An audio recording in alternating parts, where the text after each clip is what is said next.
Well, dadgummit, somebody hit live and I was not ready to go live, and I am all by myself. Thank goodness nobody watches the first 1 minute anyway. So I'm just gonna sit here and play on my phone until I see somebody say hi. How's that? Let's do it. Look, Russ Hedge is sending laughy faces. Hey, did somebody put in the hounds that were live? Look, CJ, she's like, I'll do it. Oh, thank you. See, look at this. So many good people, good, helpful people. All right. So I'm solo today. They don't let me out. All right. Who's here? Nobody here yet? Are you kidding me? What is it? Summertime? All right. Well, here, I'll go ahead and say something. So, can you believe it's May 1st already? Ain't that crazy? That's a crazy. It's absolutely nuts, but it's good. It's good. I'm glad spring is here. So I'll tell you what, we have a huge. Oh, look, Leanna is here. Dr. New is here. LinkedIn user is here. Lots of LinkedIn users. All right. Dr. New. All right. So I guess now people are here. I can quit just rambling nonsense, even though I enjoy that very much. And welcome everybody. Hope you had a good week and have fun. Right? Life's too short not to. I forgot to have fun this week. So we're gonna have a ball. I'm gonna get this show rolling because we have a packed show, man. We might have a 3 hour show. Don't worry. Just kidding. All right. So as I'm dying out here by myself, I will roll the intro or somebody roll the intro. Let's get the party started. Let's get rocking, y'all. Can't wait.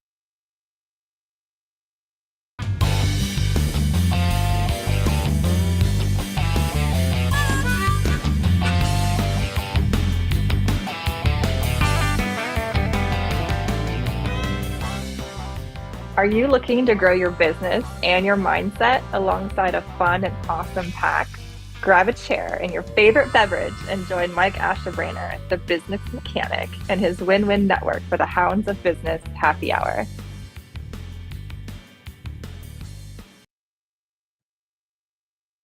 Hey, welcome to the pack, the live stream, guys. Have fun, network with each other in the comments. We've got a jam-packed show, two awesome people, and then two more awesome people.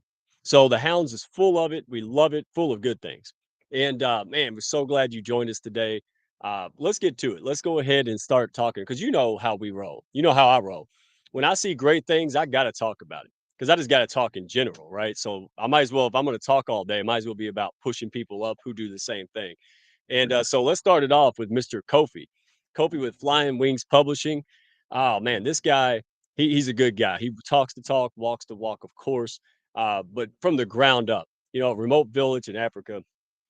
Now, you know, in the Air Force, the guy has just his story is amazing.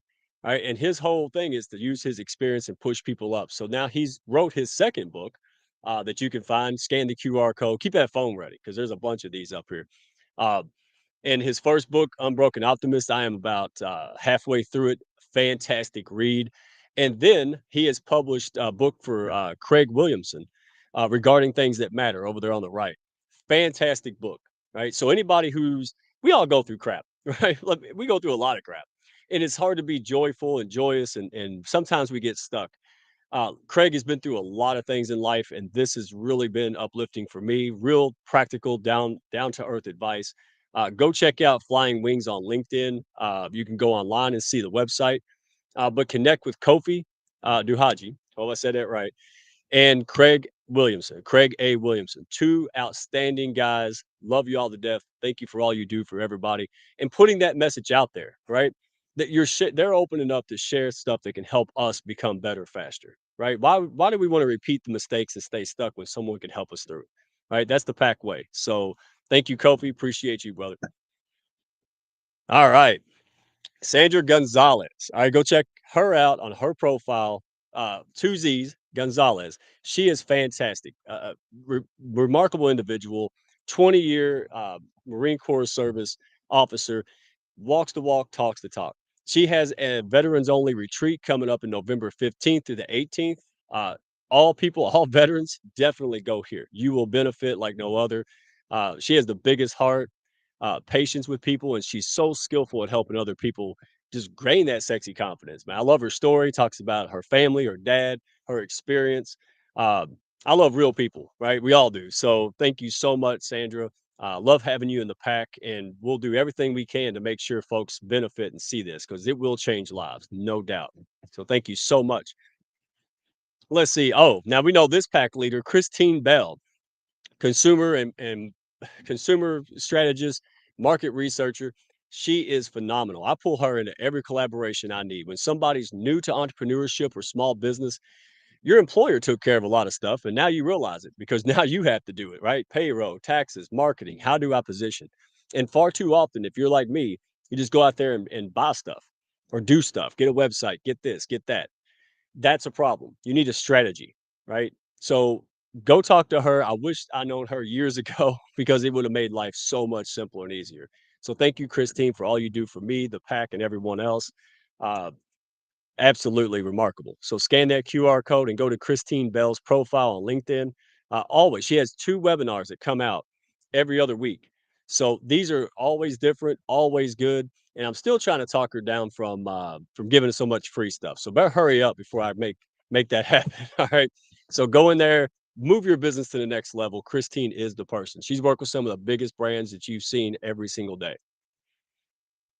All right, so I have a new shirt because y'all know I'm like Charlie Brown, right?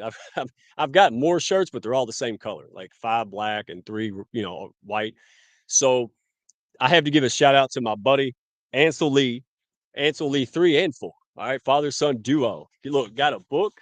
All right, now so I'm starting to read.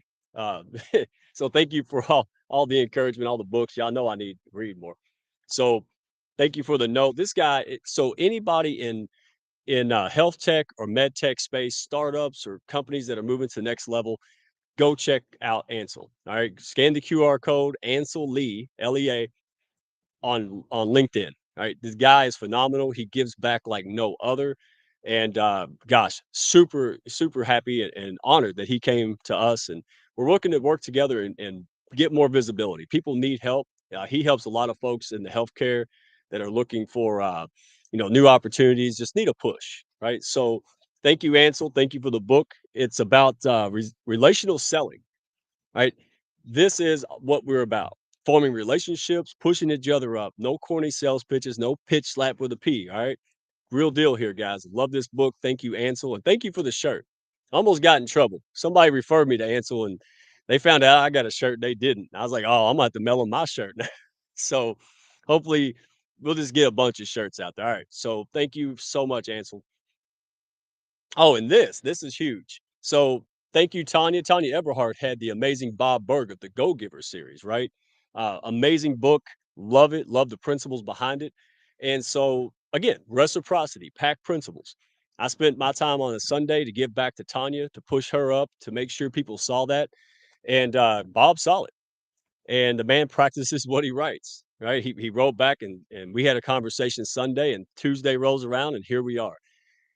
This is not an infomercial. Okay, if you want to accelerate, drive more, business relationships that will lead to more increased sales through those relationships, and really generate not just endless referrals. I call it fierce advocates. People who can't stop talking about you because you have built so much like and trust with them, and try and buy, and they know you're the real deal. So go to that. It's May 8th. All right, 2:30 Eastern time. So New York City time if you're international, because we got a lot of folks. We got Laos in the hounds now, so I'm getting really jacked up with the time zones. So New York City time, 2:30. This will be unbelievable. Jeff West, uh, Kim, and Bob. We cannot wait to have you guys. Appreciate you. You're great friends of the pack. This will be phenomenal. And Brand Face and Level Up Academy, right? Dr. CJ, we'll see her in a second. Thank you so much for making this possible, guys. Unbelievable. This will change a lot of businesses and a lot of lives, no doubt. All right, you're going to see this lady again, right? Hounds leader, operations, and keeps me in line. So don't forget to go see, check out the profile, scan the QR code. Everybody knows Isabel Fortin. Uh, Absolutely. I took the assessment. All right. And I told y'all the story. I won't beat the dead. It's still a good story. I figured she was just I said, "I'll just do it because I like her." It's actually very useful. It gauges a lot of things, and if you lead a community, a business organization, Boy Scouts, whatever, man, if you lead and deal with people, you need to know how those people respond. It reminds me of the love languages, right, for teams, right? That's what it reminds me of. If I'm trying to give somebody a hug and they rather have a gift, and now I'm wondering what's happening, right? So understand your people, how they communicate, their gifts, their skills, and how you as a leader can tap into it. So go check her out. She said way better at explaining this than I am. And she's going to be on talking about this a little bit anyway. But I wanted to go in there and throw in my goofy 2 cents. So there you go. Love, appreciate you, Isabel. All you do for everyone. Thank you so much. And Sindal Dunn, we got to thank her. She's running the backstage. Still a little bit shy. We're going to break her out of that. But definitely connect with her. Type that in on the chat so people can get to know you. All right. You do a lot for us and we greatly appreciate you. And I hesitate to say this, but if anybody needs an assistant, a VA, or somebody that just can do everything in the office, don't steal it from me too fast. But hey, Sindal Dunn, all right, is that she is the best. Thank you, Hounds of Business. Absolutely. Go out there and get to talk to her. She has made my life so much easier. All right. And then last but not least, Hounds of Business Mother's Day special. This is going to be amazing. All right. I'm not going to spoil it. We're going to have some fun. Guys will be involved. So you know it's going to be at least funny, right? A bunch of us guys up here on Mother's Day. So make sure you tune into that and celebrate the Hounds people and mothers that are doing great, extraordinary things in and outside of business. Last but not least, all right, go ahead and bring them up. Let's bring up Susanna and Dr. CJ. Ladies, I cannot thank you enough for the experience I had last time writing in the anthology, right? Beyond boundaries, moving in life's gray zone. It was an unbelievable experience. I was terrified, right? Because they said, "Hey, you want to write in a book?" And I'm like, "Man, I don't even read books." Like I know it sounds bad, but I have Isabel read them to me. It's weird. But thank you, ladies. You all have a new anthology. I wanted to make sure the folks understood how they can get involved, what's it about, if it's for them. So I will stop rambling and one of y'all explain this. What's the opportunity here and why are you doing this? Take it over, sister. Go. Go on, Susanna.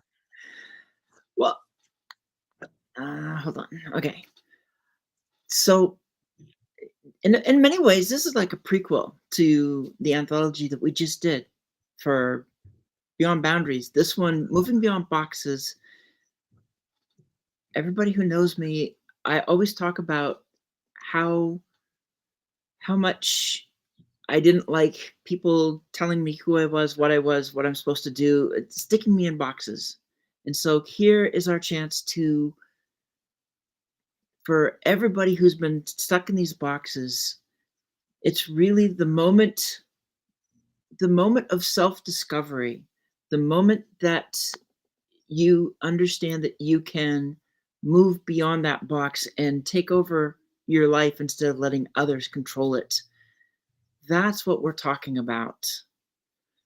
It's that journey of finding yourself and then just stepping out into the world as the authentic person you were always meant to be. Yeah, you are the box shredder. That's what I call you. That's not the formal title. That's just what my redneck self says. But I feel for you. I've been that.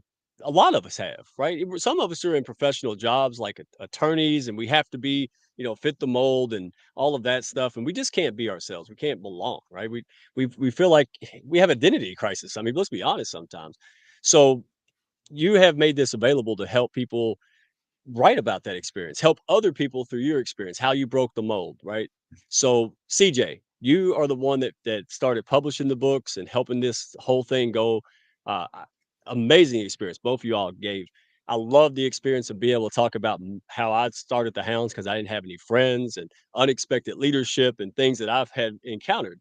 And I was kind of surprised that people read it, resonated with it, and it helped people. So, explain to me on your perspective, why are you doing this and who is it best for? I'm doing this because it's a level up for Publicity Hub, quite honestly.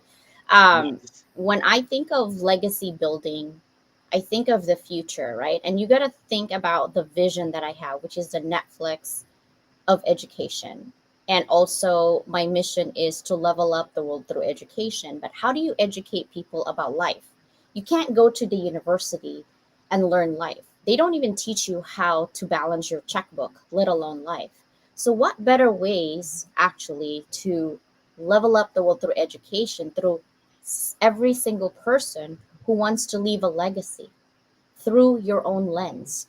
But what's beautiful about it is just what my sister Susanna said with the box, right? You're in the box. We all are in a box. Whether you want it or not, you're in a box. Male, female, Asian, white, Caucasian. I mean, you name it. You're in a box. Okay? Right. Some boxes is necessary for work, but some boxes keeps you in mentally. So how do we move beyond that through our experiences? Susanna and I are neurodivergent, right? We have ADHD, different ways. Not all ADHD are created equal, but there's a base function where we're like, oh, wow, shiny things. Oh, wow, this is cool. And we need to focus. When you're in business, you can't do that. You have to focus from A to B so you could finish something. And it's really difficult. But once you focus on it, right, you're good to go. You're just there. So that's why I do magazines. I do couture magazines. I have my press release room. I have my TV show, my radio show, right? My live stream, my YouTube. And this one is really about publishing because I want to leave legacies for people 100 years, 200 years, 300 years from now. You know, when you talk about our old president, the very first president of the United States, right? How do you know about him? Was there a TV then? No, it's books. You read about them Right. through books. And that's how I started thinking about leaving legacies through publishing. Well, I mean, up until what 1500s, the printing press. We told stories. People would run around town to town and tell these elaborate stories, and Gossip. that's another. Yeah, yeah, yeah, gossip. Yeah, I love. Don't get me started on ancient Rome, like the graffiti and all that. Yeah, it's great. Not so much. Human nature hasn't changed that much in a couple thousand years, but this to me was so much fun to be able to share with other people. Get out there. It does bring visibility to you as the author, right? It does bring an influx of people that can relate to you and see you, and it's not selfish. You have a story to tell, and other people can benefit from that. So thank you so much. I mean, we got to see with Jackie and so many other hounds and just good people, Mike, friends of the hounds. don't forget, June 15th, we can see in person. This is probably, maybe in our group at least, the only anthology that you'll see that you can go at Barnes and Nobles to buy it and have a book signing. The Nice. only anthology that you'll see. Okay.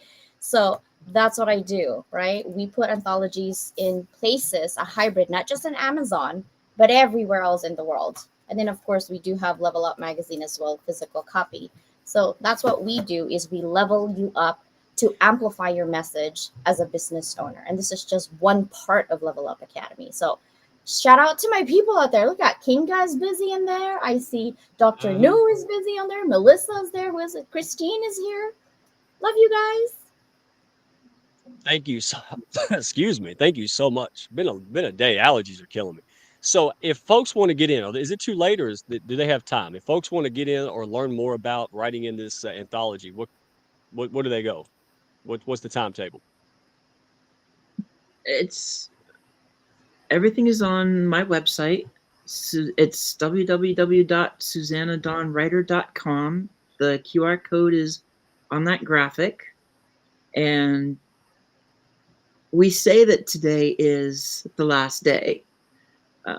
But, you know, it depends. And then the hounds, they also get a discount. So there's a discount to join if you're a Nice. hounds member. And there's a different discount if you're a returning author. So returning author Did we get? is a better deal. Oh, see, I don't know. You can't combine. Man, okay, all right, because I did one, and I'm still like, whoo, like I just crossed the finish line. That was hard for me, but I'm a special case. Most people had a ball; they did fine. I'm just a different guy. So, uh, what? How many? Oh, did we do a contest? Did we find the winner yet? Yes, you did. We gave you who the person is. Do you know who that person is? No, I can't even talk right now, ladies. Susanna. Announce it Susanna for me. has it. I have Sister- it. Go ahead, drum roll. Yeah. So Where's the drum? last time, Yes. it's Sharon Byrne. Oh wow, brand new hound. Nice. See, that's why people show up. You know, all kind of good stuff. That's going to be a life-changing experience. So proud of her and so happy for her. Thank you, ladies. Anything else you want to add before you go? Folks want to know, or just DM us. And if you're curious just to see what's that's all about, Susanna and I are available at any time. Well, mostly Susanna will be available tonight because I teach courses at night. But other than that, we would love to have you and just experience being the first time author, or maybe being the first time in an anthology with Susanna and I. So that will be fun to just kind of network with us as well. Exactly. Listen, hey, I encourage everyone to go get the information, find out. Don't say, oh, no, you got a million reasons you shouldn't. Give yourself one. Go find out, get the information, and then say yes or no, right? That's how I miss so many opportunities not doing that, guys. Don't be like me. All right, go find out. And maybe this one ain't for you, but you'll know someone who would be blessed by this. So thank you, ladies, so much. This was a great experience. And thank you for all you do. Publicity Hub Queen, Level Up Academy, exploding the visibility in the hounds. Susanna always writing and keeping us in line and promoting us. Thank you so much, ladies. You are special. Couldn't imagine you not being here. All right. All right. Get Okay. out of here. Go have fun, kids. See ya. Be good. All right. Bye. Get out of here. All right. So let's bring it up. HR. This is what we're here for. Man, talk about a subject I don't know about. So I got lots of paper, lots of pencils, and go ahead and bring them up. There we go. We see a Hi, familiar Mike. face, right? All right. We got Isabel Fortin, and we've got Stephen. Go ahead and say it for me. I know I'm gonna mess it up. Laverne, like Laverne. in Laverne and Shirley. Easy. See, man, I should have Actually, more time. it's French, right? It is French. Yes, it's Ah. Lavergne. Nope. So here's This one I another thought- word Mike won't be able to say. So I spent a year plus trying to do Spanish and look goofy. Now French is harder and worse, and I look goofier doing that. So we won't Yes. go there, okay? Because I want France to come to the hounds, not run from it. So I will be. Good I will idea. behave. Good All idea. right, we got Kevin out there. I don't want to make him get in trouble. So, thank you all so much. Isabel, go ahead and give the folks your background, what you do. I'm a team leadership strategist, and actually it all started when I came out of the military, because when I had a really big culture shock as far as work was concerned, when I just realized that like teamwork didn't exist and it was for every man for themselves in the corporate world. And I was shocked by that, and I was mystified. So why, like, how do you create a team? How do you implement the military strategy in the civilian life? Because obviously, you can't bark orders and make people do push-ups. So I studied that, and I had many businesses, and I implemented what I had learned from the military, and it brought me to what I do today. And I'm teaming up with the fabulous Stephen right here. Yeah, they're great segue. So you got to be my guest and co-host. You see how I'm just flopping around like a fish out of water? One at a time, honey. Man, it's my poor self-esteem and bad confidence. Is what Okay. nobody but Stephen, man, you are a great guy. You joined the Hounds maybe about somewhere around 6 months ago, or maybe a half a year. Man, a few words. This is probably more you're going to talk than you talk the whole year, man. So, but I love having you here, right? It's not the volume of the words, it's what you say, like what meaning's behind it. And you only speak when you got something to say. So I'm taking notes from you right off the bat. But tell the folks, what do you do? You have a long career, very accomplished. Tell the folks what you do now, bud. Yeah, 26 plus years now in the HR and talent space. Seems like just yesterday I got in it, but like Isabel, I have a very long background in other things. I started off right out of high school, actually working in the medical field, and got my licensed vocational nurse certificate and worked in hospitals for about 7 years. And then moved from San Diego, California to Texas. And in Texas, I was unsure of what I wanted to do. I moonlighted. So before I go on to that, I moonlighted when I was in San Diego as a police reserve officer. So I did that for about 3 years. So I was really confused as to what I wanted to do when I moved to Dallas. Was I going to stay in nursing, maybe pursue law enforcement? And I answered an ad to be a nurse recruiter. And I knew a hospital front to back to front. And so they gave me a job as a nurse recruiter, and my career has taken off since then. So I did medical recruiting until 2005, and then got into IT recruiting, and then had different jobs in contracting. I've worked as a global director of talent, and then I got into the startup world, which has been great. So the last probably 7-8 years, I've been in the the startup world. We get hit with the recession, and the tech industry takes a big hit a couple years ago. So I got laid off and ended up starting my business with my partners. And so we now have a HR and talent consulting business where we consult with startups, small businesses as well too, with just trying to help them grow their business the right way on the talent and HR side, really getting them locked into the right tools and things like that. So yeah, I love it. I have a huge passion for this career, and if anybody's also listening, watching, we're open to help out whoever we can. Man, that was the most I heard you talk since we met. Love it. Yeah, always sensical, man. I love it. All right. Let me ask you this. What would be the biggest changes that you've seen in HR in the last 20 years? Ugh. 2 decades. HR and talent, I'll kind of put them together, but I think, for, what I've seen is, and it's funny because my partners and I were just talking about this. A lot of stuff hasn't changed, which I think has been the scarier part but you hear a lot of people in the industry talk about this needs to change and that, and that needs to change. Obviously, the biggest thing that we can see right now is tech. Tech's coming in very, very strong. AI, those things are really hitting the HR and talent space. Some of it good, some of it not so good. I think where the change, where I have issue with the change, is as things become more techy and more advanced, you lose the people part of the business. And in HR and talent, right? We're people touch.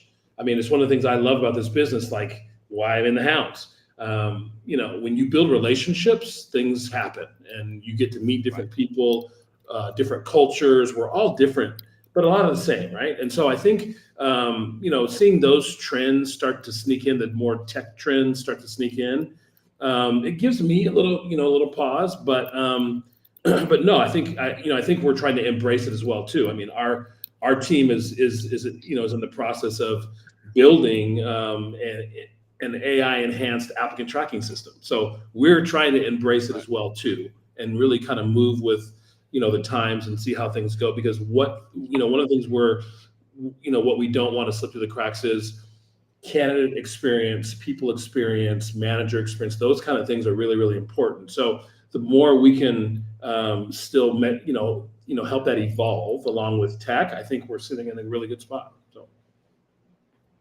Absolutely. I just started thinking about the Jetsons. Like there's gonna be an HR robot walk up and say you were late.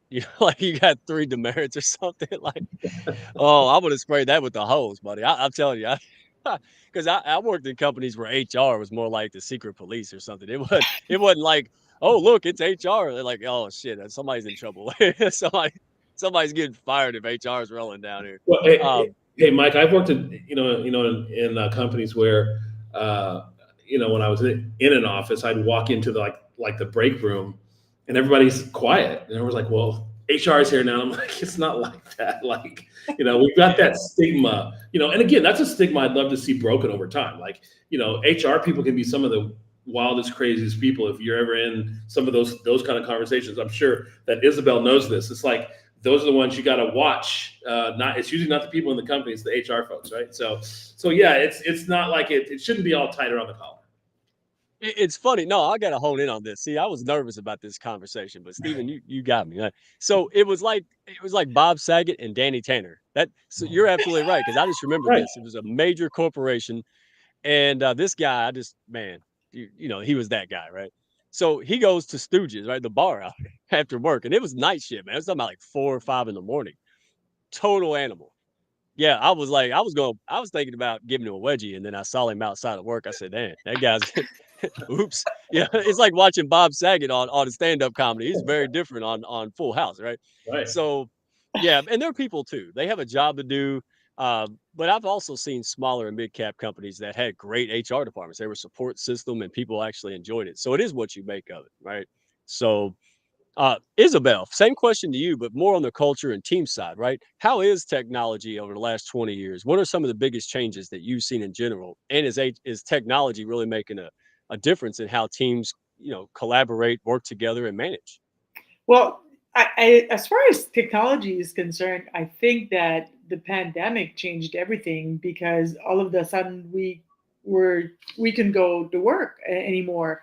So like the tools like what we're doing now and Zoom meetings and Teams and all that good stuff just made it possible for people to actually even maybe have go to the office like 2 days a week or 3 days a week and work from home the rest of the time. So some people were extremely not really happy with that, but a lot of folks actually were very happy. Hey, listen, I get to sit here and wear my pajama bottoms and still work and do my stuff.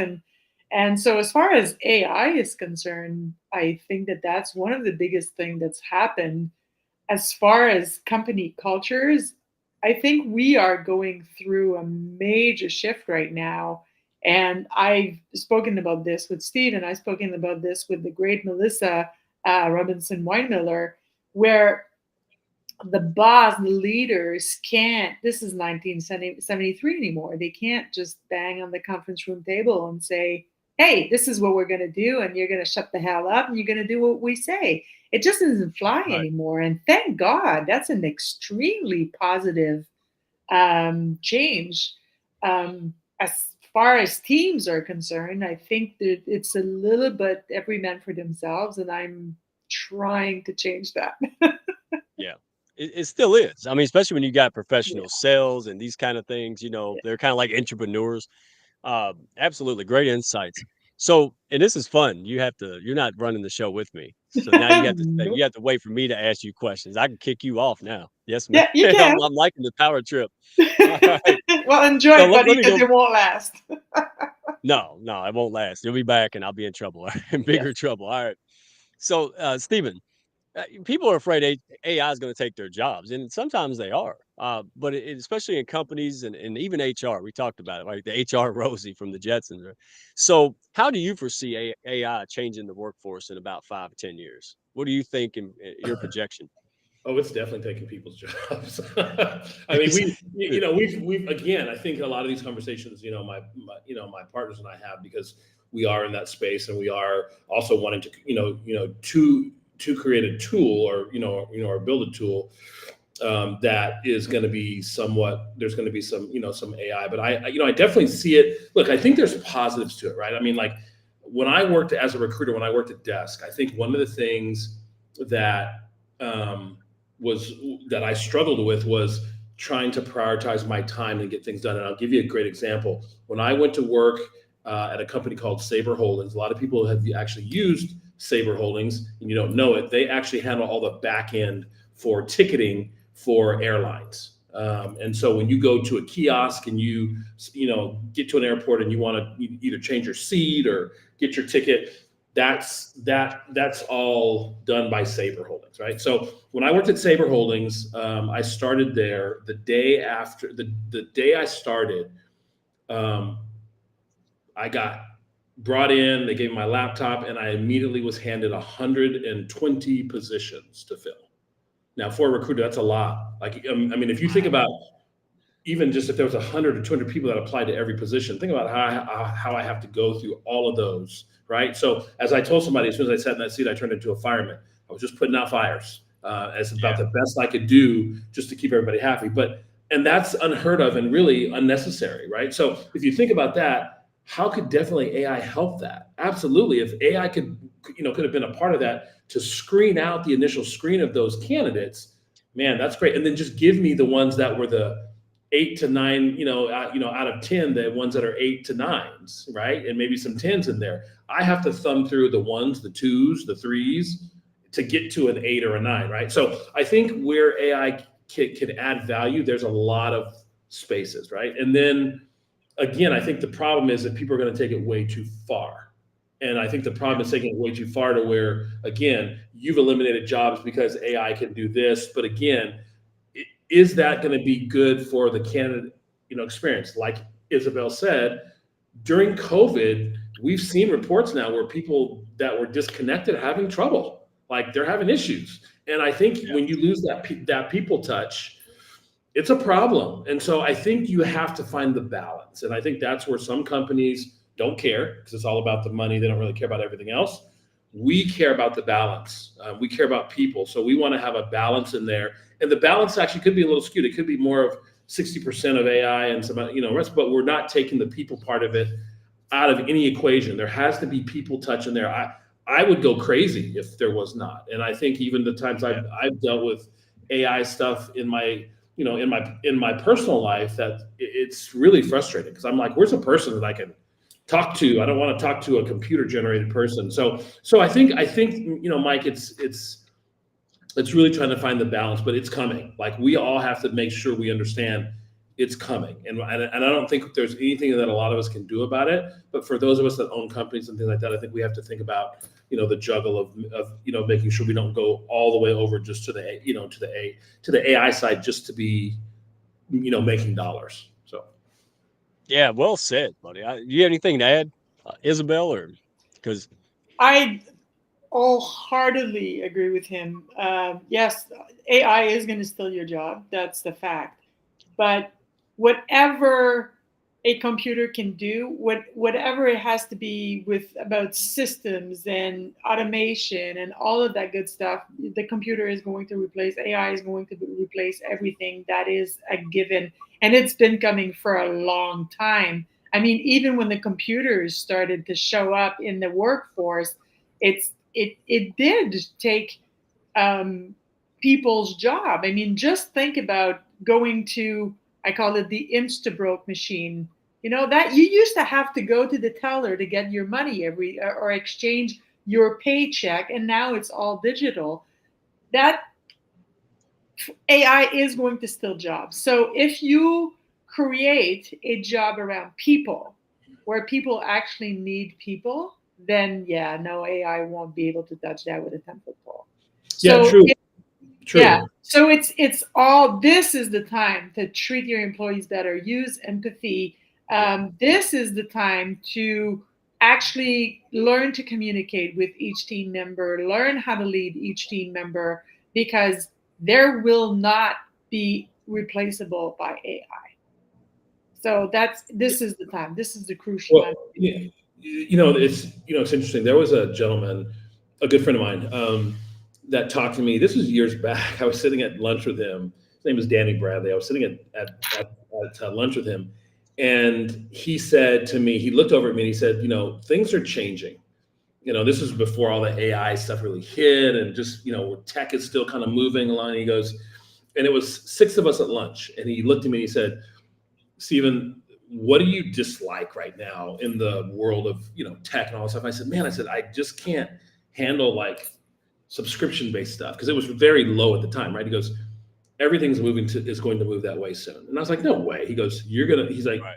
Deodorant, toothpaste, everything. And that's interesting. Now look where we're at now. And I'm going to say this was back in like 2008, 2007. He said this to me. So it was like, now I look back at what he said to me, and I'm looking at the change of where we are with technology and stuff.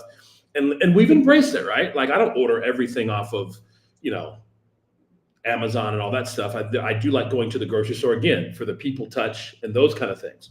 But again, I think but I have embraced it. There's times where I'm like, yeah, I don't want to go out to eat. So I'm going to, order my dinner from Uber Eats. Right. And it's like, you're embracing some of the technology that's there. So I think again, Mike, we have to understand that the needle's shifting. And I think if you don't jump on board, it's going to leave you behind. So it's educating yourself on technology, educating yourself. I literally sat with a guy. I had a good friend, refer a guy to me to just educate me on Bitcoin. I know nothing about Bitcoin, but I know it's coming, and I know it's here. I know there's been ebbs and flows to it. And so having to understand and really getting to learn some of those things, whether you embrace it fully or not, sometimes it's good just to understand how things work and the direction things are going, so you're not caught off guard or upset when things really, really change, right, and shift. Absolutely. Yeah, you said kiosk earlier. it was like 2019. I went down to Atlanta for a conference, and big, it was at the Mercedes Benz Dome or whatever it is. And man, I got up there, I handed the dude cash. He says, "We don't take cash." My country butt was like, "Well, what do you take? Like, what, like wooden tokens? Like, what?" He said, "There's a kiosk," and I'm like, "What the hell is a kiosk?" Like, I was like, "This is how my dad felt, right?" When Yeah. you're always like, "What is going on?" And yeah, so I'm not going to say what I said after that. It's not. If you want to hear, y'all DM me or something, and join the hounds, and I'll tell y'all. But yeah, that it.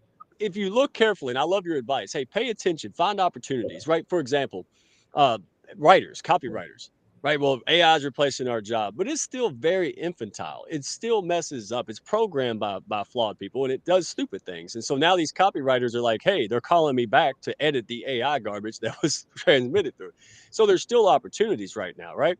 But on that note, let me ask you all this because there's tons of questions. But so I didn't even know about this before. Augmented reality, AR, and virtual reality, right? So is it replacing a lot of the training that people used to do, right? You have HR people, they used to come in and train. Is it taking over that? Or what's your take on it? Do you see a trend of virtual reality training replacing people training? No, I don't see it. I don't see it, replacing it. There was a lady that I'm working with. She's got a L&D app that's coming out, and a lot of it's, some of it's virtual. Then she's got a section where you can pick a live trainer or, things like that. But I don't see it fully replacing, but it's going to be a huge chunk. I think, I see it there. I mean, and you see a lot of people, but I think you also have to understand the times that we're in too. Like our age is we're on the back end of things, right? But you have a lot of the younger folks coming up. My son, a lot of other people that are coming up, and those kind of things are going to resonate with him as opposed to I talk to my son about what I do and things like that, and some of the stuff he's like, eh. But it's like the technology part of thing excites him.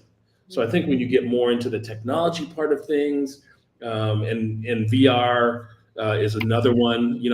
I'll tell you a really interesting story. So I was working out in the Bay Area, and I can't think of the name of the company. It leaves me, but largest VR company, and I was at a conference. So I go into their booth, and they give me some VR, and he's like, put this on right now. It's gonna be like you are in solitary confinement in a prison. And I was like, this is interesting. So I put it on, and I can tell you within about 5 minutes, I was totally freaked out because it literally, every time I turned around and then they shut the lights off, like you're in solitary, it was freaky. But it's like, it gives you a sense. And I think some of that stuff is going to evolve over time as well, too. It's going to evolve. But I think, I don't see it fully going away. I'm sure that Isabel has some ideas about that as well.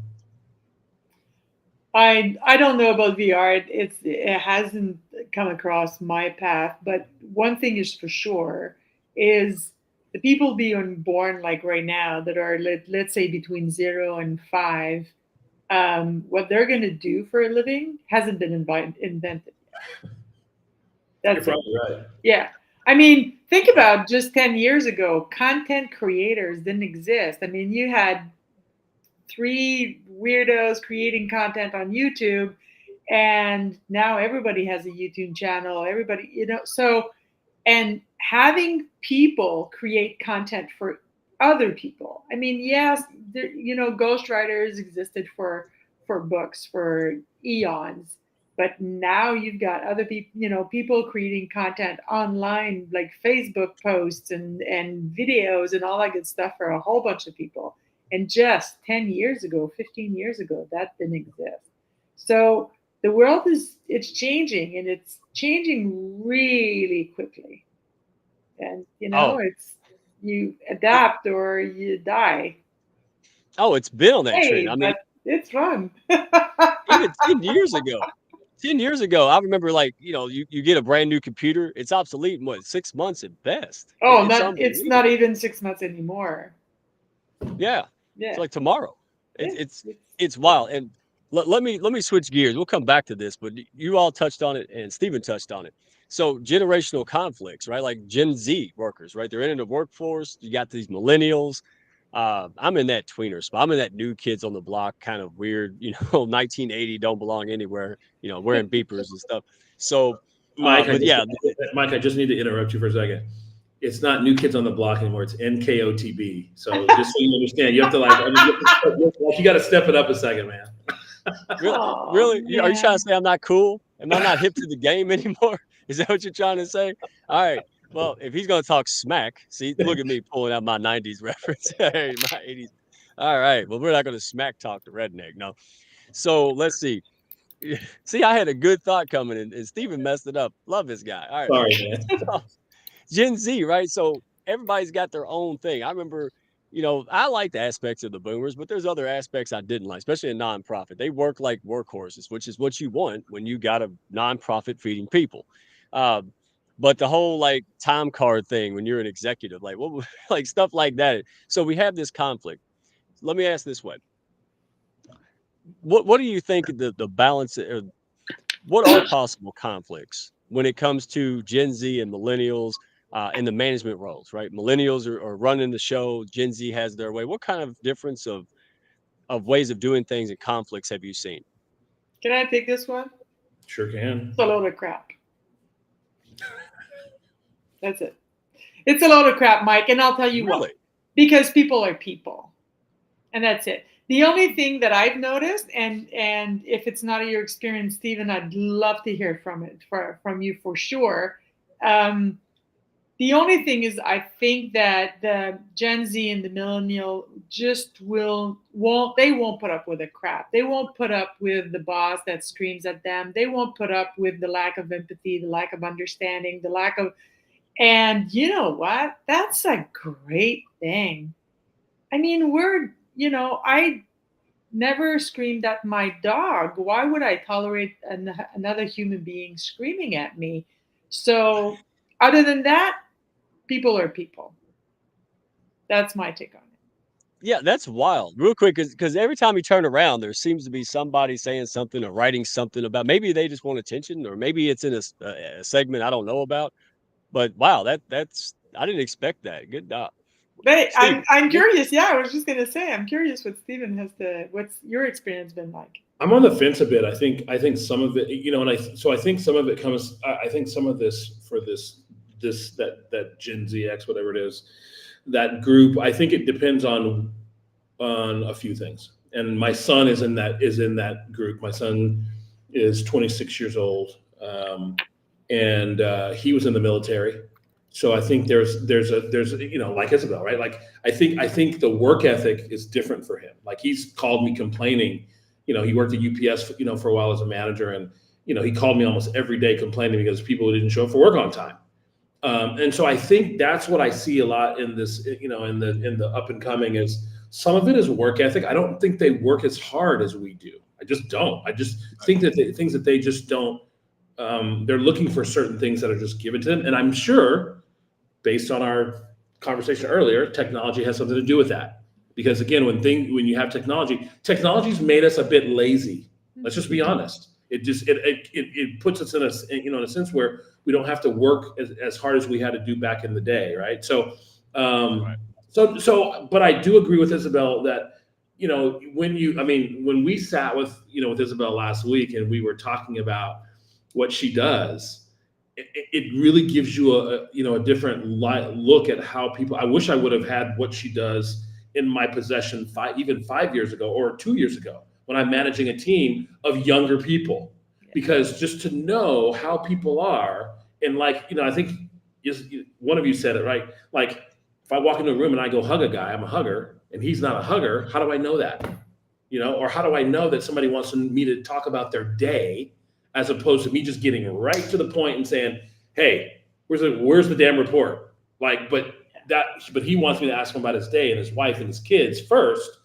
How would I know that? And so I think it's really about, regardless of the generation, where this goes to Isabel, it's about knowing and learning people. And when you can know and learn people, I think you're going to get answers to questions. And I think now our generation doesn't always want to know the younger generation. And I think we need to know them. We need to know what their wants, needs are, who they are. And I think that would help things out a bit. But there's all this push and pull at times, and I think a lot of it could be avoided. That's why I think Isabel. Everybody should do Isabel stuff. Everybody. Oh, thank You know, you. I'm not plugged. I'm being Oh, serious. no, I know. Yeah, I know. It can literally, and like I told you, it's the love language of that. Like that's what it is. I mean, I was so lost with my ex-wife over love language, and then somebody gave me the book, and I was like, shit, I'm an idiot. Like I just I didn't get it, because she's asking me for one thing and I'm doing another thing, right? And so once I learned all that, every time I gave her flowers, she looked at me like, "Are you an idiot?" And I'm thinking, well, she doesn't like flowers. She's throwing them in the trash, right? But as soon as she came home and she saw me cooking and vacuuming, hey, it's like, wow, that's awesome. And so this, what you're doing is the same thing. Yes. For people and for business, and people want to know why their businesses struggle and leadership struggles. This is a good, aside from what I believe also is being a servant leader. Yeah. This is another part of that goes with that of being a man. If you could incorporate those two things together, from the lowest to even our top offices in the country, we'd have a lot of change. Be different. And even, sometimes it is the right time, because you talk about being a servant leader. Sometimes it's the right thing to do is to be the servant leader, but sometimes you need to be in front, and sometimes you need to be in the back, and sometimes you need to be in the middle, and sometimes you need to be on the side, just saying, all right, let's go, guys. So it's knowing when, and also who do you adapt your leadership style with and how, because you're going to have of course, I know the military has changed a lot in the past 30 years, but I mean, sometimes it is you're in the trenches and you need to get shit done, and that's it. But sometimes you need to, even if you're talking to a group, you need to adapt how you talk to every single member of the group at the same time. And it's the same thing when you teach, right? You have to appeal to the people who are visual and they need to see you do it. You need to use emotions or something they can feel for the people that actually learn that way. And the same thing with the ears. So it's the same thing when you're a leader. Sometimes there's some people that you need to, pat in the back and say, all right, let's go. You're a good boy. Let's go. And some others is just, walking in their office and say, this is what needs to get done. This is when I need it. If you need anything, you know where my office is. Thank you. Well, it's just like it's like raising kids, right? Yes. You have 3 kids. I was the kid where my parents had to spank me 18 times to get things done. My sister was one. My parents would walk in and be like, "I'm disappointed in you," and she's breaking down and crying and everything. And I'm like, disappointed? Ugh. I'm going to do it. I'm going to do that again, right? And so knowing that it's the same thing, and I think when you understand leadership levels like that, of understanding that you have to approach everybody different. You might talk to them as a group, but individually you still got to know. And so I love what you were doing with the colors, because as myself and my partner said, man, how awesome that, that'd be, even on a video, if a guy raises his hand and he's got a color and I know what that means, I'm not asking him certain things then, and I'm saving him and myself probably a world of frustration, because I'm able to attack it the right way. I mean, and again, having led global teams for years, man, it would be a game changer for me. And that's why I said, I really, want people to understand what it is that you do on that level, because again, as a leader, I can tell you it's priceless to me, right? It's like, man, if you can't get this in the budget, you're an idiot. Like, you definitely got to get in the budget. And now my price just increased. No, I'm just no. Hey, first, well, I want to hear what Isabel said, but before then, I have my own style of conflict resolution. I think we ought to go back to the Viking days, and if you really have that big of a beef, we ought to just put a circle, a couple of axes down, and see what happens. Whoever wins gets the raise. There you go. You were born in the wrong era, dude. Seriously. You ain't kidding. Me and Ragnar would have got along really well, because you would let a lot of stuff go if you thought an axe was coming at you. Right? So there's your conflict resolution. All right. So now bring some intelligence back in the conversation. Damn. Me? No. Well, was there a question, or you just want me to talk about stuff? But you were about to say something, and I No, came in with the no, axe no, no. thing, and No, I don't. It was a joke. I don't even remember what I was what I wanted to say. it was a good joke. It was so funny, I forgot to laugh. So I don't It's a like you on this end. I it's like a you over here helping I me know, out. I know. It's a time joke, Eh, honey. You laugh when you have time. That's funny. I got that one. There you go. See, there you go. Yeah, man. Hey, there's hope for me. So let's see, because I love HR. I'm fascinated by it, but I have no authority. I'm sitting there going, "Hey, how's Mike King do this?" He just shows up and just starts asking great questions. But let me ask this: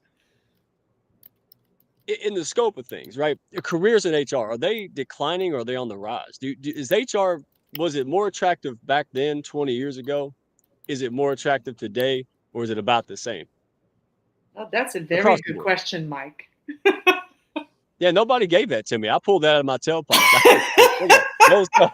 Hey, even a blind That's squirrel an, will catch a nut every now and then. look, that's an interesting question, right? I mean, I think HR has evolved, and there's different aspects that we look at differently than we do. But some things are still, which is frustrating for me. Some things are still the same, right? Let's tackle a couple of things. Ageism. It's been there, still there, probably will be there, which is unfortunate, right? Like, why should that ever come into play? Women equality, women pay, still an issue. Like, we're Yes. still dealing with things in HR that we were dealing with years, decades ago, which is, I literally was on a call a few years back with somebody and I was fighting for this lady in my office to get higher pay. Why? I don't know. And I literally told the person on the phone, I said, why am I sitting here having an argument about paying her more when her counterparts are all men and she's not getting the same pay? I don't understand why I'm having this conversation. And so I think things have evolved. I think some things haven't evolved, Mike. Is HR better than it was? It's hard for me to say. But at the end of the day, I think there's still a lot of things that we got to fix. And Yeah. and until we do, and until companies start taking the right path down the road to fix these things, they're going to continue to be problems. And again, I'll tell you another one that is frustrating. When you had companies back years back change their DE&I structure and change things because of what happened to the gentleman that had the knee on the neck, right? Like, everybody knew that. I mean, it was globally, an issue. And companies then changed, but were they changing for the right reasons? And I've always said this: companies have to change for the right, for doing the right things. Because if you try to switch it's going to obviously show, your inconsistencies and your real true choice of doing things. Or are you just going with the trend for a minute and then you're wanting to change it? And we've had people come in and and ask us this at our company. Can you come and talk to us about DE&I or this or that? And I'm like, well, if it wasn't there from the start, we're going to have some trouble. Because at the end of the day, that's the things that you got to look at as value adds from the very beginning. Look at everybody the same, and really when I was looking for jobs, one of the things I would, that I would look at is look in HR and then look at who's in leadership. Well, if I didn't see anyone of color in leadership, what is that going to do for me coming in there? Am I going to have an opportunity to even get into leadership if everybody is a 50-year-old white male? Where's the women? Right. Like those are questions, and really we all should be asking those questions to come, holding companies accountable. It goes a little bit beyond the HR. I know I kind of moved out, but at the end of the day, we have to hold companies' feet to the fire when it comes to those things. If not, we won't see any change. We'll still be talking about why are the 4 men getting paid this and the woman's getting paid that. We'll still be talking about that in 10 years from now. So I think we have to understand and really want to make those changes. And listen, one of the best lines I've ever heard, and I use all the time, is positive disruption. You got to go in positively to make sure to make a disruption. And if it's positive, who gives a damn what everybody else thinks? Right. Like you got to stand up for that. And that's where, for me, I've always loved what I do, because you don't understand. I've fought for people behind the scenes like you wouldn't even understand. Mm-hmm. But I always felt like I shouldn't have had to do that. Leadership should understand that. And when that lady came to me in confidence about, hey, do you know what the men are making? And in confidence, I would have probably got fired, but in confidence, I told her, Told her exactly. I said, this is what they need to be giving you. She went to that meeting and asked for it. But again, why she shouldn't have had to come to me. She Should should have have already felt been. Yeah. comfortable enough to do that, right? Yeah. I know Isabel's about to blow a gasket because I talk to her every day. But I'm about to blow a gasket. Look, I love what you said. Look, you're fighting for people. You're doing the right thing because that's your value system, right? And that's what people with values want to work for companies that share them damn values. That's the same thing with community. I had never set out to be the Hounds DEI program. Never set out to get women. And you know what? We got the most diverse community I've ever seen in my life, For real. and we Yes. didn't even think about it. We just looked at heart. And every year, I know it sounds cheesy, but I'll never forget it. The content of character. Yeah. Martin Luther King's speech. That's all I care about. I care nothing about the external. Seriously. I mean, everybody knows that. Don't care nothing about it. I care about who you are and where you're at. Are you aligned? Do you have a good heart? Not perfect, but I cannot believe that we are still in this place where we're going to withhold pay because of gender. That has got to be the most insane thing. And also, the positive behind that is that's why a whole bunch of women are not waiting around for someone else to make it happen. They're going to start a business and they're going to make that shit Right. happen. Yeah. Yeah. And that's why the Hounds is probably 88% women now because they're not going to wait a lifetime for this shit to happen. So thank you for that. Because Mike, and they shouldn't have to. no. Like that's crazy to think that we're still backseating women and idiot men that are in leadership roles are doing that, and it really frustrates me. When I see that, and it's like, yeah, they can do that kind of stuff too. I mean, some of the best bosses I've ever had were female, Yes. hands down.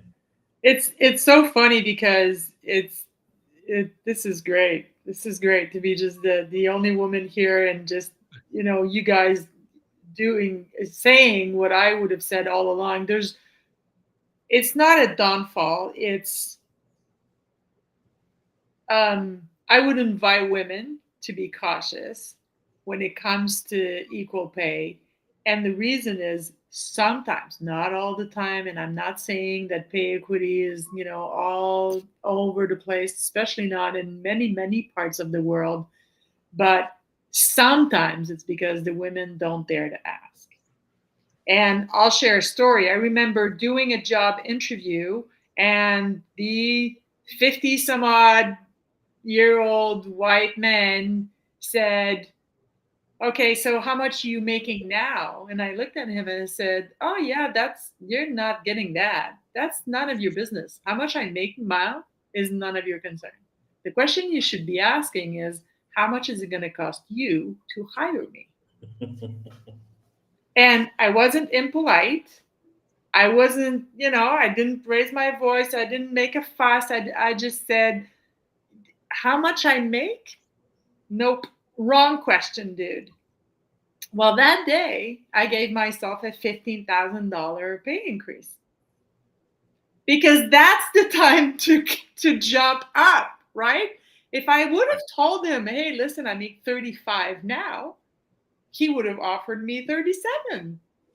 And for his company, even if he was an HR person, for the company he's representing, he would have been right to offer me just a few $1,000s more than what I was making.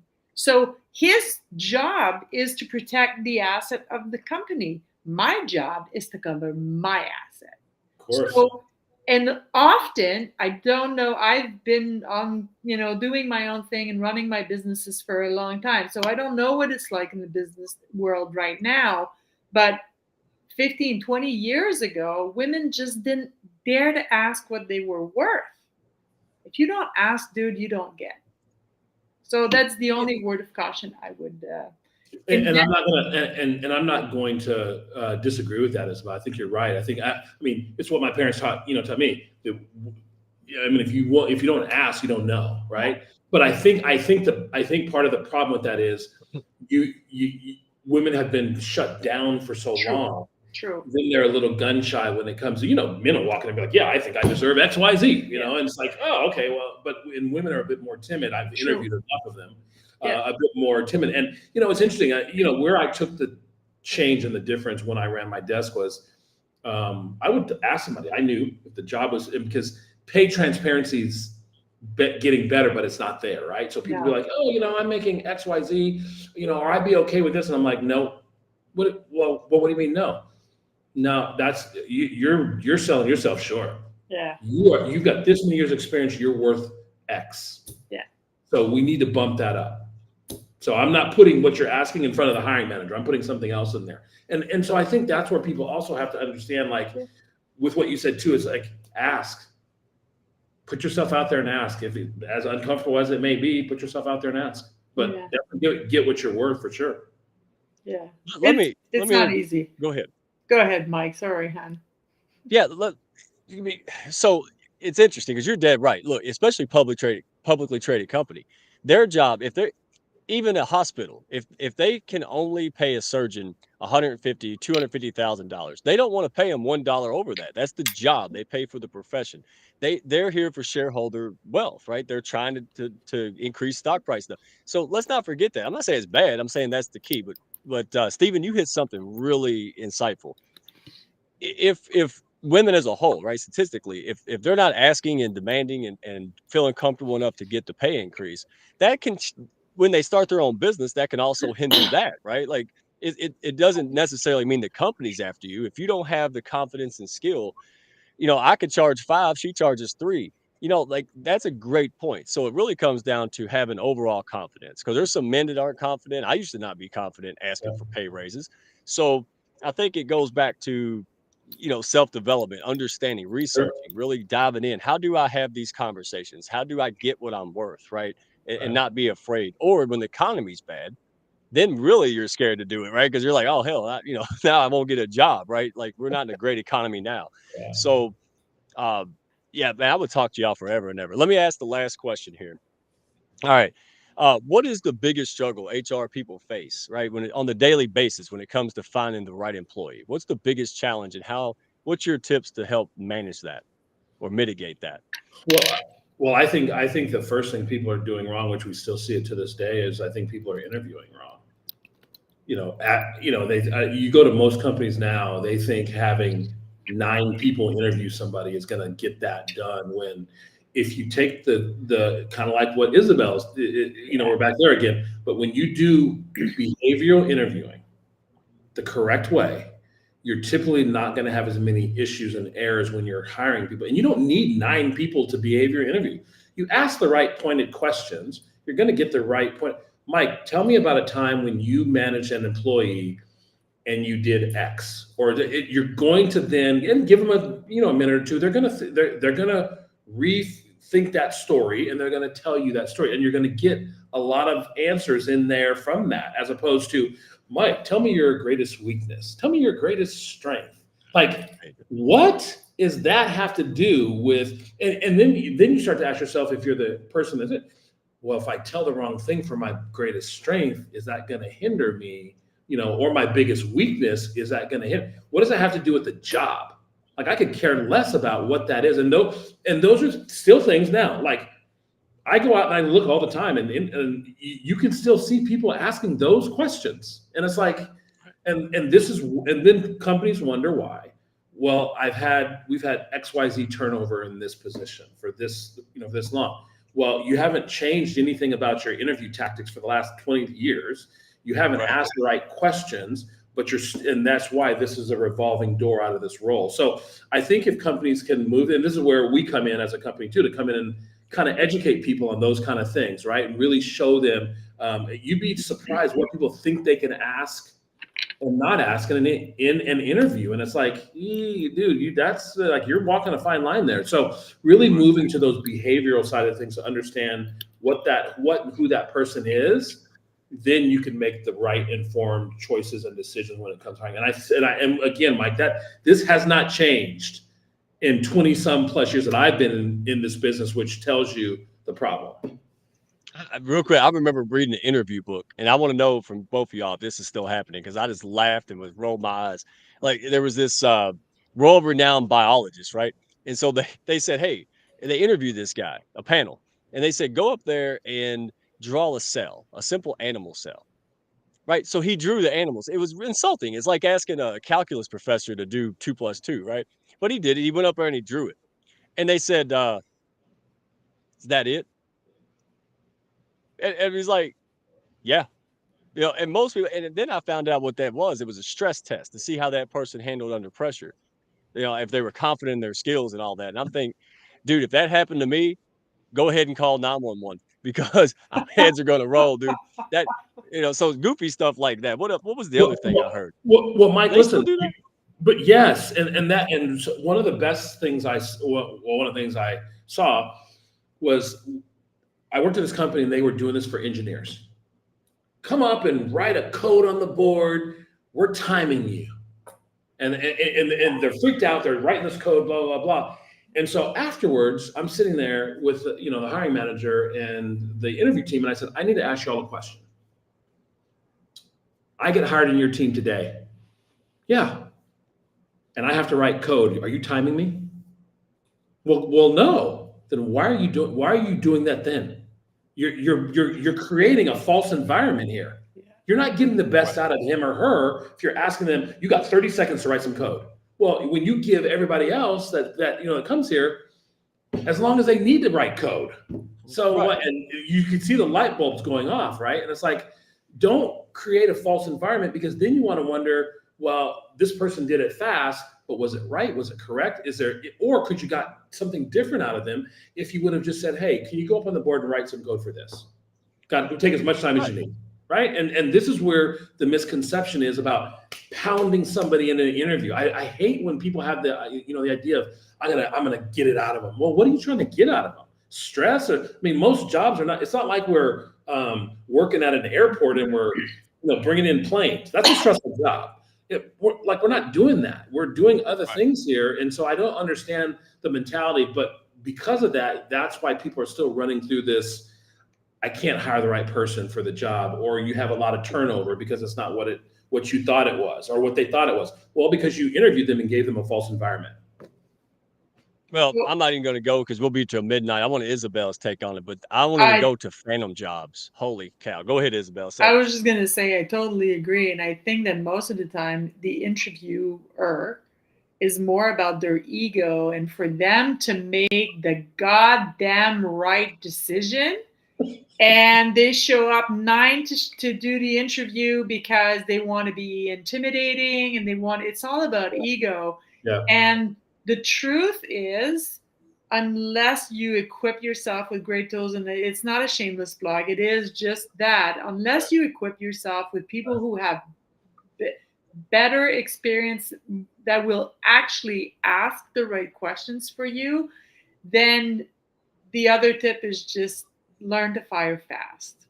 Well, because the truth is, you're going to make mistakes hiring people. Always. And if you learn to fire fast, of course, firing is not fun. It's not, what I like to do when I wake up on a Monday morning, but but people don't like to fire other people, and I understand why.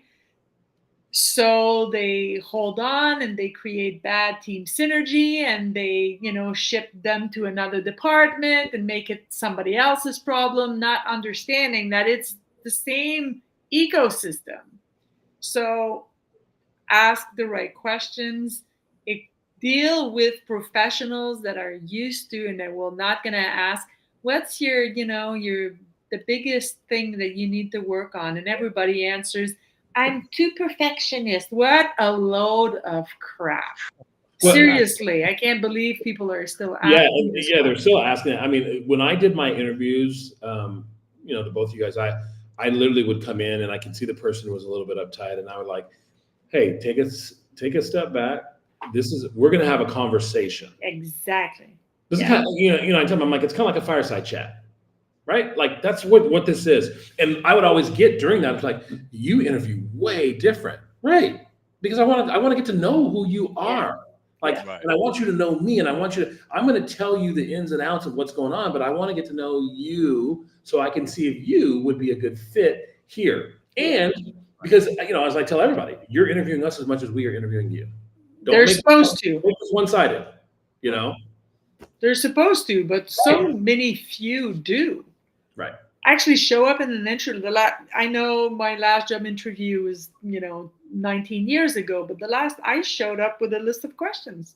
Oh, I always And have not them. only how many paid vacation do I get and No. what's the 401k contribution. No. What's the company culture? How do you handle this? What is your pay equity policy? Isabel, when I'm coaching, when I'm doing a coaching for somebody, I always tell them that. Right, go in with 8, 10 questions, but make them about, like, go look up the company and find out when their last big deal was, if they had a big layoff. Ask around those questions and see if the person that's interviewing you is going to be able to, first of all, answer those. But you're going to also tell them you've done your due diligence to come in and really, really understand all the aspects about this company. And when I did that the first time, the interviewers are sitting there with their mouth open, like, wow. Yeah. I But bet. I wasn't going in unprepared. I hit them with some doozies. But that's what everybody should do. Yes. That they understand, like, hey, I want to make sure when I leave here and go back and talk to my wife, this is the right position for me. If it's not, then I'm on to something else, right? And you have to, both sides have to be okay with that. And usually they're not.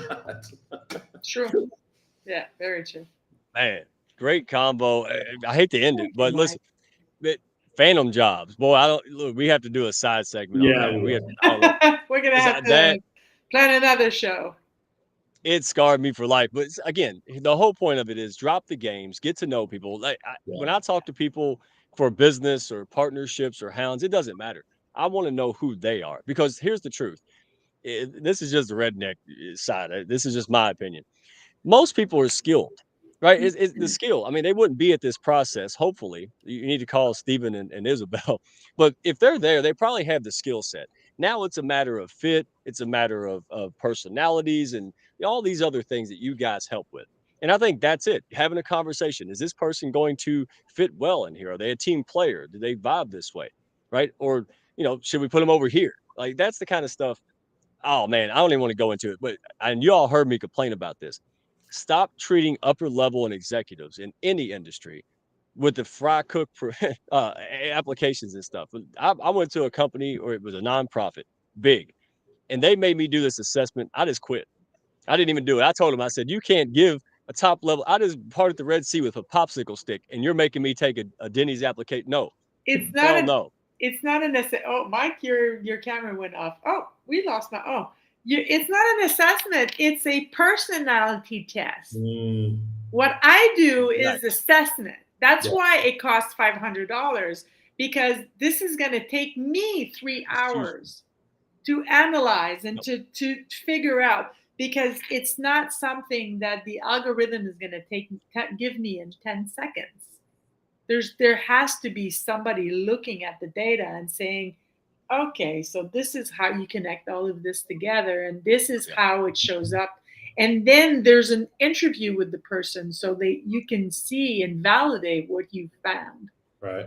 So but people spend $30 and they get a personality test and then they hire based on that. Well, good luck because you're going to have to fire this person. Yeah. I'm dying here. That happened. I connected I somebody know. and I told that happened last year. I said, don't take a personality test. It's not going to help you. But I didn't know you and your test then, the No, Nova test. I know. So, but you're not making it up because I saw it. I said, this is a disaster. Yes. If they had an actual assessment that could actually help you make decisions, Yeah. imagine that, right? So, Right. absolutely. Where can people find your assessment? Where can they find you and learn more about you? If They they care can about find doing me that. here on LinkedIn, wherever you are. I'm usually not too far away. They can find me in the Wherever I'm house. at. Yeah, exactly. They can find me on LinkedIn. They can find me in the house. And they can send me an email at izzy@izzyfortin.com. So IZZY at IZZYFORTIN.com. And I'm sorry, Sindel, it was my job to put it in the banner and I didn't.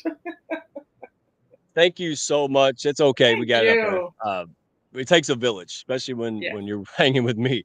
Thank you so much. All right, Stephen. Hey, I don't know who wouldn't like your style. You bring a wealth of knowledge, but people skills, man. You love people. You put people, the company. You're a win-win type of guy. It's win for the employees. It's win for the company. Well, and win for the clients, right? The customers. So, where can people find you? Where, you know, tell us Yeah, where to find you and what so you do. on LinkedIn for sure, you can find me at stephen.laverne@merakips.co. That's my email address, or you can just look up our website, merakips.co. You can find about our company, send us information there. But yeah, I'm around, love to talk to people. I know Mike says I don't talk a whole lot. I usually in group settings, when I'm not doing something like this, I do a lot of listening. I try to listen and really get to understand people and things like that. But I'm happy to, as I've said before on any of the podcast, so happy to talk with anyone in the Hounds, anyone else. Schedule meetings, shoot me, an invite. Isabel and I have had some amazing conversations. Yes, we have. Mark and I as well too. So yeah, please, do that. I'm open, here to help as I can, and would love to connect with more people as well. Hey, thank you all so much. And don't forget, Thank you, Mike. No, thank you. Connecting in the Hounds, man. It makes me look good. I connect you two together. Y'all go kick butt. And then hopefully, I know you're going to refer me when you can. This is the reciprocity principle of the pack. Scan the QR code, get to know us, get to, be around people who support you and boost you. Look, there is no sales pitch directly in the Hounds, right? Most of the time we don't even do sales calls. We're out there sharing our crayons. Seriously, we're sharing our crayons. We're pushing each other up. We're helping people help other people. And then they call us and say, hey, I like your style. Thank you for helping me. Well, hell, I wasn't even trying to help you. I just helped the other person. And, that's what we do here, guys. So it's profitable. It's not a theory. Join us next week, Mother's Day. All right. Mother's Day special.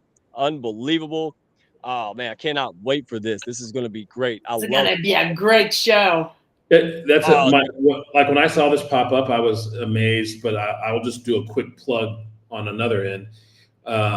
We should love and respect our mothers. I hope we all do. Yeah. My mother's one of my heroes, a single mother for a while before she married my stepdad, but this is going to be awesome. And I don't think we give mothers enough credit throughout the year that we probably should. So excited to see this one. No. Amen. No, thank you for that. And, mine passed away about 4 years ago. So, I miss her every day. She drove me nuts when she was here, but just like my kids, right? Like I love them when they leave, but then when they're gone, I want them back. Right? It's the same thing. So yes, honor your mothers. We're gonna do that. There's special mothers in the Hounds doing things. Can't wait, but we have a surprise. All right, we're gonna be a little bit innovative, a little fun. So bring folks, invite people, send invites to the show, invite people in the DMs. All right, carrier pigeon, phone, whatever. Bring people here so we can network and celebrate all kinds of other people and mothers and all that. So we're going to have a good time. We're going to see some people we ain't saw in a while. It's going to be great, guys. So I appreciate you. Love all the people in the audience and the pack, friends of the Hounds. If you want to know more, hey, reach out to us. We don't bite. All right. We're toothless hounds. We're good hounds. All right. So we don't chew on the carpet. But hey, have fun. Love you guys. Go ahead and roll that outro. Thank you, Sindal, for doing all this. Have a great day. Thanks for having us. Thank you. Thank y'all for stopping by. Be sure to follow, share, and like, and send me a message if you had fun today. Y'all come back now.